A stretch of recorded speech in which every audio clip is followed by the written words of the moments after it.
your dreams, goals and desire, aspirations, it's good that you spend a little more time on it and see, will this really mean something to you even after 25 years, 50 years? If you're in your deathbed, will it still mean something to you? You must look at it. Whatever you're aspiring for, whatever you're dreaming of, whatever goals you have set, will it really mean something? Because most of these goals are traps. They're just traps. You get in, it's only one-way street, you can't turn back.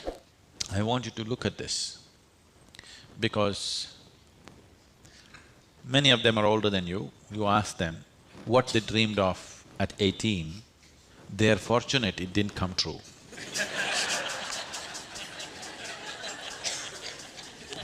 Yes or no?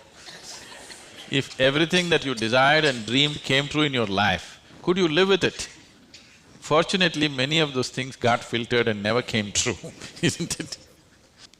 So, it will be very good if anybody of your age, if they want to decide and fix the goals of their life, it'll be very good if they take a break from all influence that surround them.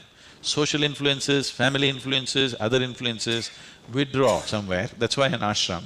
Withdraw somewhere, sit down, meditate, bring yourself to a certain level of clarity and joy. When you're very happy and clear, you must decide. Not in desperation, you set goals. Desperate goals that you set will mean a lot to you at that moment. Tomorrow morning you look, you don't know why you're tangled up with it. So, it'll be good. If you're fixing your life, it's best that you do it when you're very, very peaceful, happy and clear-headed, isn't it? Not influenced by anything around you, simply by yourself. Sit and decide what is it that you really want to become in your life. What is it that will be of enduring value for you, not for somebody else, for you. And you don't have to build a personality for that, you strive for that. The necessary persona will come. You must understand what a personality is. The word personality comes from the word persona. Persona means in Greek, or in Latin, I'm sorry, is a mask. This is a mask that they used to use in old theaters. Now, the same people will be playing many roles. Let's say Ramayana is happening. You have to play Rama's role also and Sita's role also and Lakshman's role also. For everything there's one mask. You hold this mask and speak like Rama, keep it down. Hold this mask and speak like Sita, keep it down. Hold this and speak like Hanuman and keep it down. This is how the plays were done. So it is those masks which were referred to as persona. So personality means you held a mask and mask got stuck to your face. You couldn't pull it out. That means you have a personality. Personality is something that people are trying to develop because they have no sense of being. Instead of the real thing, you're trying to concretize the fake thing. If you are in touch with your being, why do you want a personality? It's not necessary. You can be a different kind of personality in different places. You are actually already. Or are you stuck with one personality? Some people are. People who are simplistic in their head have only one personality. Others have different personalities in different areas of life, isn't it? If you had seen me before, like 1999, that is before the consecration of Dhyanalinga, I was a completely different kind of person, okay? To such an extent, everything about me was so different. Well before that things happened that was beyond me, but this was conscious.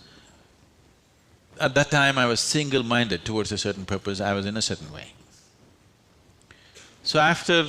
I never thought I will live beyond that, but somehow things happened. Then I thought, okay, now that the work is over, let me change my personality completely. To fulfill that, I had acquired a certain kind of personality. And now that it's over, I thought, let me change it. And I told people around me, see, I'm going to change my personality. Don't be shocked, I'm still the same guy. They said, no problem, this. I said, just hang on, because things will change. Everything about me will change, the way I operate will change, the way I speak will change, the way I dress will change, the way I do, everything will change. They said, no problem, we know you, we love you with this. I said, that's okay, hang on tight, because when things change, people fall off. Lot of people fell off because they couldn't believe. Where is that person that they knew?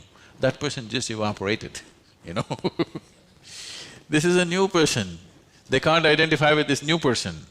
I told them and changed. In spite of that, they fell off. So many of them. So many of them who were very dear to me and very close to me, they fell away because I changed so dramatically. And I told them I'm going to change because one phase of work is over, now it's time to change my personality. The way I look, the way I dress, the way I speak, the very way I am, everything about me. I even changed what food I like. I changed my personality, so I thought I'll change my food also. So personality is something that you have taken on, but you have become so unconscious about it that you think it's for real. You're asking how to develop, that means you're making it up, right? Another word for developing is making up, isn't it? You're making it up. Make it up whichever way is suitable for your kind of activity, but you must be able to keep it down. If it gets stuck to your face, then it becomes misery. Then all suffering will come to you. You can take on any kind of personality, but when you want to keep it down, you must be able to keep it down. There was a sage. He was so wise. People went to him and crowds gathered. Then the king went to him and the king saw such a wise man should be in his court. So he told the sage, "You must come and become my chief minister. Because a wise man like you shouldn't go away sitting under a tree. You must be useful for the people." The sage said, "See, that's fine, but I have a condition. You must give me a room in your palace where I will spend every day 1 hour. You should never peep into that room, you should never ask me what it's about, you should never break into it, nothing. This room should be left unexplored by yourself, your servants, your secret agents and everybody." King thought, that's not a problem. What's the problem with me? You want your room, why do I want to look into your room? Take it. Then whenever any important meeting is to come, this man who's sage, now who's become a minister, so he's wearing appropriate clothes for the palace, but he goes in to this room and locks himself for 1 hour and comes out. A few months and years passed, but then after that, king's curiosity, it even got us to Mars. He wants to know what the hell is he doing inside. So rumor started all around, oh, he's doing something, he's got somebody inside, maybe he's an enemy agent, he suddenly landed here, what is he doing there, what is he doing there? Everybody, the whole palace started buzzing around with what is he doing in this room. Everybody wants to see what's in the room, but it's always locked, he goes in, spends time there and comes out. Especially when something important is to be done, he goes in. All kinds of rumors happened.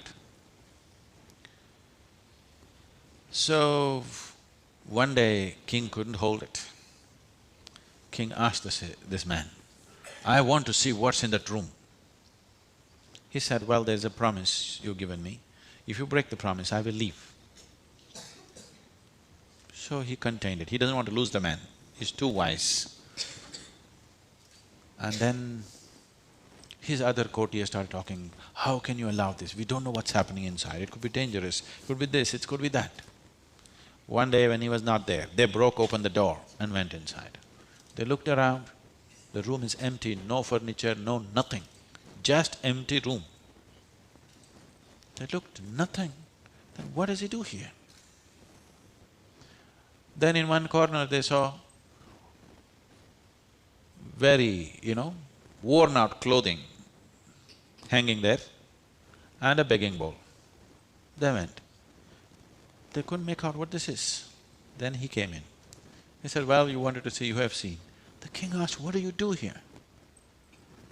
He said, "Whenever I want to make any important decision, I come here, wear my worn out clothes and sit with a begging bowl, clearly, that I don't want to be caught up with all the things of the palace.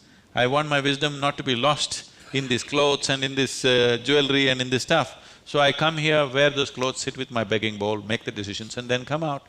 Now you've broken the promise," and he left. So, this is what meditation is for you. Every day when you sit, you strip yourself down. You don't have to do anything about it. If you sit there simply, see, anything that's made up needs constant support from you, isn't it? See, suppose you tell a lie. It needs constant support to keep it up, isn't it? But if something is true, you can even forget it, but it's still there, isn't it? You understand what I'm saying? If something is true, even if you forget it, it's still there, no problem. But if it's a lie, you have to keep it up. Your personality is a lie. Your being, your existence is the truth. You don't have to keep this up. This will be anywhere there. What you make up for the sake of the society, to function in the society, you need a certain kind of makeup. You must be able to keep it down. If you're going to bed fully made up, then something wrong with you.